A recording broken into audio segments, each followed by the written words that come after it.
فرجع موسى إلى قومه غضبان أسفا قال يا قوم ألم يعدكم ربكم وعدا حسنا أفطال عليكم العهد أم أردتم أن يحل عليكم غضب من ربكم فأخلفتم موعدي. اور موسیٰ غصے اور غم کی حالت میں اپنی قوم کے پاس واپس آئے اور کہنے لگے کہ اے قوم، کیا تمہارے پروردگار نے تم سے اچھا وعدہ نہیں کیا تھا؟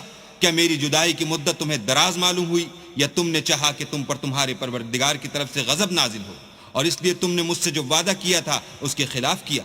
قالوا ما أخلفنا موعدك بملكنا ولكننا حملنا أوزارا من زينة القوم فقذفناها فكذلك ألقى السامري.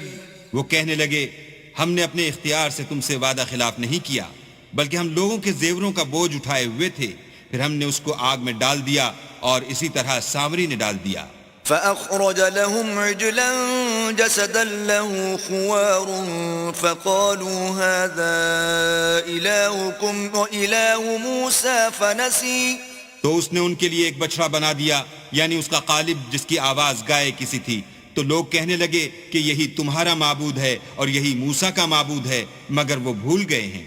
أفلا يرون ألا يرجع إليهم قولا ولا يملك لهم ضرا ولا نفعا.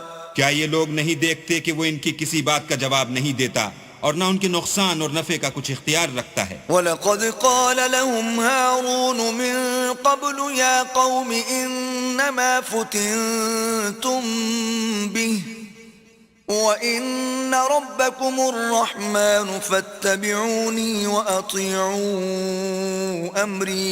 اور ہارون نے ان سے پہلے ہی کہہ دیا تھا کہ لوگوں، اس سے صرف تمہاری آزمائش کی گئی ہے اور تمہارا پروردگار تو اللہ ہے، تو میری پیروی کرو اور میرا کہا مانو.